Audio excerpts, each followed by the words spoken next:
welcome back to my channel. आरो दिनै जों सबबो बर' मानसिफोरा जमा जानानै दिल्लीनि बर' मानसिफोरा जमा जानानै दिनै जोङो newly elected MP बर' MP बिथांनि मुङा रंगोरा नार्जारी आरो दिनै रंगोरा नार्जारी सारखौ दिनै जों दिल्लीनि बड'लेण्ड भवनाव वेलकाम खालामदों। बर' MP नि सिदा खालिमोन आरो जोंनि गोदान बर' MP फैनानै जोङो बिराद मोजां मोनदों। ओंखायनो जोङो बेखौ वेलकाम खालामदों दिल्ली बर' भवनाव। बे MP खौ मोननायखौ थिग गोनांथार होनना सानदोंमोन आरो जोबोद गाहामनि बाथ्रा जोङो दिनै मोनबाय। बिथांनि सोमोन्दै नोंथांमोना बयबो मिथिखागौ माने बिथाङानो बर' आन्दलननि DPLI प्रेसिडेन्ट MK ब्रह्मआ बिथांनि डिटेल इंट्रोडक्शन होयो। बर' आन्दलनखौ सालायबोदोंमोन गोबां समाव एखेबारे जेरावनाखि जोंबो मिन्थिहायै सम जोंबो एखनबा मिन्थिस्लाबा जे बिथाङा बबे समाव मामोन दा बेफोरबायदिनि गेजेरजों बिथाङा फैयै फैयै दिनैहाय माने बे हायेस्ट लेभेल मोनसे पस्टआव फैदों। बेयो जोंनि थाखाय माने जोबोद खुसिनि बाथ्रा, जोबोद गोजोनथाव बाथ्रा। बेयो मोनसे स्ट्रागल बायदि होननानै बुंजायो। माने बर' हारिनि स्ट्रागलबो होनना बुंजायो।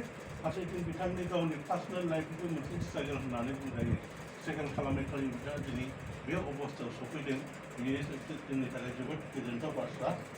एनिवे जोंनि दिल्लीनिफ्राय बर' जायनोखि थागिरिफोर जोङो जोबोद गोजोननाय मोनदों। बिथांखौ साबायखर होयो आरो जोङो बरायो। बिथांखौ जोङो बुकेट आरो आर'नाइ दो वेलकाम खालामनाय जायो। बिथांखौ जोङो बरायगोन।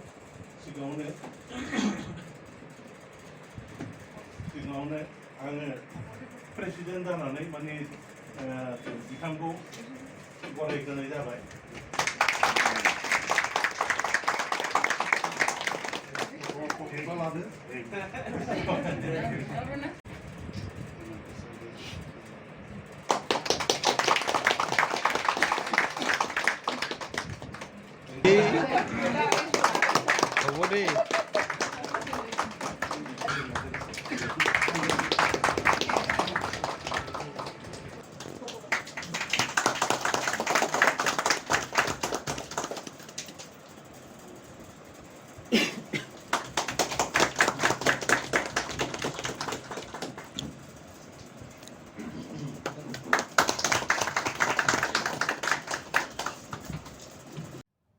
बयबो एमपिनि सिगाङाव गावनि इंट्रोडक्शन होयो आरो खोन्थायो बिसोरो मा जायगानि मा नाम केमान इयार्स।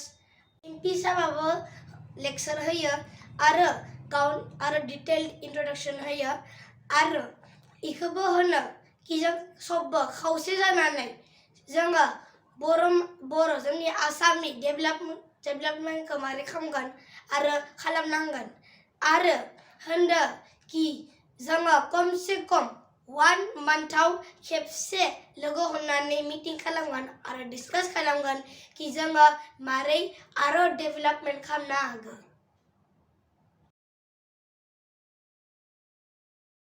आरो बिनि उनाव जोङो सबबो मोनसे फट' सेसन लायो आरो सबबो मोनसे हारसिं एमपि साबदो फट' लायो आरो जमाबो लायो।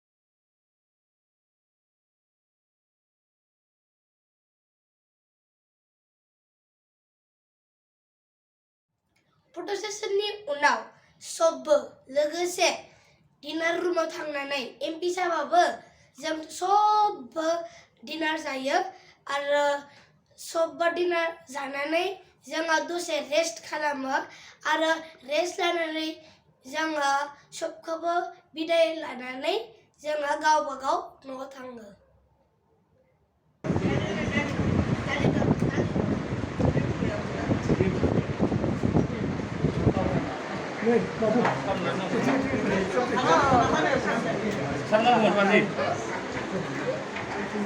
बेदरा माबायदि जादों गोथाव जादों ना MP साहबजों जाफानाय बेदर गोथाव जाखागोनानोखा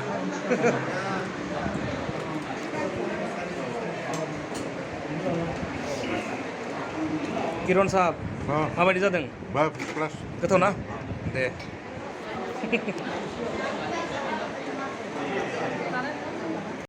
दे बिदिब्ला दिनैनि ब्लगा बेयावनो एन्ड जाबाय बाय बाय see you in next vlog